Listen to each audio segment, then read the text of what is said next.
বৰডুমচাত আৰক্ষীৰ নিৰীহৰ ওপৰত তালিবানী শাস্তি। আৰক্ষী বিষয়াৰ সৈতে তৰ্কাতৰ্কি একাল হ'ল এজন যুৱকৰ। দেহত ভোট জলকীয়া সানি অকথ্য নিৰ্যাতন চলোৱাৰ অভিযোগ। মাৰ্ঘেৰিটাৰ বৰডুমচাত সংঘটিত ভয়ংকৰ কাণ্ড। জনসেৱাত নিয়োজিত আৰক্ষীয়ে দেহত জলকীয়া সানি বৰ্বৰ অত্যাচাৰ চলোৱাৰ অভিযোগ এজন যুৱকৰ ওপৰত। এই অভিযোগ উত্থাপিত কৰিছে বৰডুমচা মহঙৰ এজন যুৱকে। আৰক্ষীৰ অত্যাচাৰত চিকিৎসাধীন হ'ব লগা হৈছে যুৱকজন। যুৱকজনৰ নাম সঞ্জীৱ মৰাণ। ভোটগ্ৰহণ কেন্দ্ৰত সংঘটিত এক সাধাৰণ ঘটনাক কেন্দ্ৰ কৰি বৰডুমচা আৰক্ষীৰ তালিবানী শাস্তি যুৱকজনক। যুৱকজনৰ সৰ্বশৰীৰত আৰক্ষীৰ অত্যাচাৰৰ চিন বিদ্যমান। আৰক্ষীৰ অত্যাচাৰত খোজ কাঢ়িবলৈও ক্ষম হৈ পৰিছে যুৱকজন। এই ঘটনাক কেন্দ্ৰ কৰি উত্তপ্ত হৈ পৰিছে সমগ্ৰ বৰডুমচা অঞ্চল। স্থানীয় ৰাইজে বৰডুমচা আৰক্ষীৰ বৰ্বৰতাৰ বিৰুদ্ধে বৰডুমচা থানা ঘেৰাও কৰি হুংকাৰ প্ৰদান কৰে। মোৰ নাম সঞ্জীৱ মৰাণ। মই বৰডুমচা 1 নং মহং গাঁও হয়। উক্ত দিনা সিদিনাখনি ভোটাৰ কেন্দ্ৰত ভোট দিয়া দিনাখনে এই ঘটনাটো ঘটিলে। তাত প্ৰথমতে আমাৰ তাত আছিলে মতা লাইন, এনেকৈ লাইনত আছিলোঁ, ভোট দিয়া লাইনত আছিলোঁ। তেতিয়া মানে মোৰ লাইনতে মাজতে সোমাই থাকোঁতে আমাৰ বৰডুমচা থানাৰ SI ছাৰ হয়, SI এই ডেকা ছাৰ বুলি কয়। ডেকা ছাৰ মানে মোক টাৰ্গেট কৰি কিনে প্ৰথমতে উচতনি ভাৱ এটা দিয়া নিচিনা প্ৰথমতে দিলে। তাত মানে ষড়যন্ত্ৰটো অলপ বেলেগকৈ আছিলে। সেইটো তাতে দুটা কথা মোৰ টানকৈ কৈ দিলোঁ। সেইদিনাখন তেনেকৈ একো হোৱা নাই, কিন্তু পিছদিনাখন মোক মাতি পঠোৱাৰ কাৰণে পিছদিনাখনি যোৱাকালি মই নিজে থানাত কালি উপস্থিত হ'লোহি। তাৰপাছত গধূলি প্ৰায় নিশা 7টামান বজাত তেনেকুৱা মাৰপিটটো কৰি লৈছে। প্ৰথমতে তেতিয়া ছাৰজনে নি কিনে আৰু কামাণ্ডো ল'ৰাখিনি নি কিনে ৰুমত ভৰাই লৈ কিনে গোটেই কাপোৰ চাপোৰ খুলি লৈ কিনে গোটেই বডিত বীজ জলকীয়া দিছে, সানি লৈছে।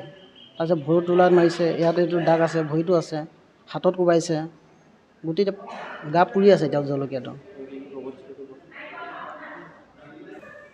পলিটিকেলি ইনভলভ হৈ আছে মাজত ঘটনাটো। এতিয়া মোক কাৰো হেৰিয়ৰ কাৰণে এইটো BJP কিবা বুলি কিনে কৈ কিনে BJP তো হেৰি হয়, BJP গুণ্ডা তো তেনে কৰি কিনে এইটো জিলা হেৰিয়ৰ এইটো অসম জাতীয় পৰিষদ না সেইটো এই জাহাজৰ তাৰ মানুহ দুজনে লগ খাই কিনে মানে এইটো ডেকা ছাৰক উচতি নেতা দিলে। এই ল'ৰাজনক তেনেকৈ কওক মোক প্ৰথমতে পিঙাই ল'লে। ভুল যিহেতু মোৰ প্ৰথমে নাছিলে, সেইকাৰণে দুটা কথা মোৰ টানকৈ কৈ পালোঁ। তেনেকুৱাই হ'ল কথাটো। হয়, যোৱা 2 তাৰিখে ইলেকশ্যনৰ দিনা 1 নং মহং জিতবৰা মধ্য ইংৰাজী বিদ্যালয়ৰ ভোটগ্ৰহণ কেন্দ্ৰত মোৰ দাদাই ভোটদান কৰিবলৈ ৰৈ থকা অৱস্থাত যিহেতু মই প্ৰত্যক্ষদৰ্শী নাছিলোঁ, মই তাত নাছিলোঁ, গতিকে আৰক্ষী বিষয়াজনৰ লগত এটা তৰ্কাতৰ্কিত লিপ্ত হয় লাইন পতা নপতাক লৈ। তাৰ পিছতে আৰক্ষী বিষয়াজনে তাৰ পিছদিনা অৰ্থাৎ যোৱাকালি দাদাক মাতি পঠায়, থানালৈ মাতি পঠায়। গতিকে তেওঁ নিজে আহি থানাত আহি উপস্থিত হয়। উপস্থিত হোৱাৰ পিছত তেওঁক মুঠতে ইমানেই অমানসিক, মানে ৰাতি 10:30মান বজালৈকে তেওঁক থানাৰ ভিতৰতে ডেৰমান বজাত অহা মানুহজন, নিজে ধৰা দিবলৈ অহা মানুহজন 10:30মান বজাত আমাক ঘৰৰ মানুহক চাবলৈ দিছে। প্ৰথম অৱস্থাত ঘৰৰ মানুহক আমাক চাবলৈ দিয়া নাছিলে। আমাক মানে দাবী ধমকি দি থানাৰ পৰা খেদাই পঠাইছিলে। যদিহে মানে ইয়াত থাকোঁ তেতিয়াহ'লে চবৰে নাম লিখি থ'ম, কোনে কোনে আহিছ বুলি কলিতা নামৰ SI ছাৰজনে তেওঁ মানে দাবী ধমকি দি আমাক যিসকল লোকে পৰিয়ালৰ লোক খবৰ কৰিবলৈ গৈছিলে বা তেওঁক চাবলৈ গৈছিলে সেইসকলক দাবী ধমকি দি থানাৰ পৰা খেদাই পঠাইছিলে। তাৰপিছতে আমি নিজ চকুৰে আমি মানে দেখিছোঁ বা শুনিছোঁ যে আমি বাহিৰত থানাৰ সন্মুখত ৰৈ থকা অৱস্থাত OC নে কোন এজন বিষয়াই ভোট জলকীয়া খুজি পঠোৱা, চিঞৰি ভোট জলকীয়া এটা দুটা আনক তেনেকুৱাকৈ কৈ খুজি পঠিওৱা আমি শুনিছোঁ বাহিৰত থিয় হৈ থকা অৱস্থাত।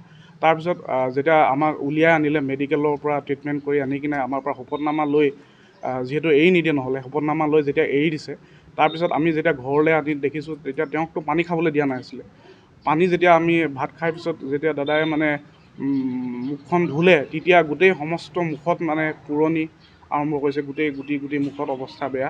আপোনালোকে ফটোবিলাক দেখিবলৈ পাব।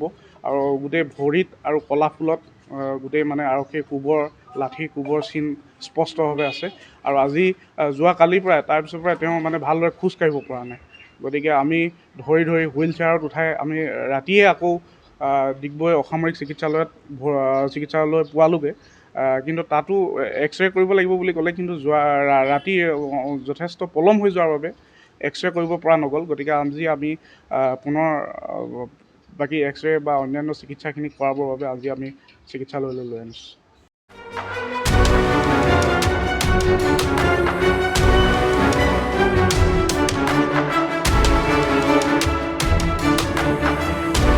মাৰ্ঘেৰিটাৰ পৰা অভিজিত কাকতিৰ ৰিপৰ্ট এনি ভাৰত 24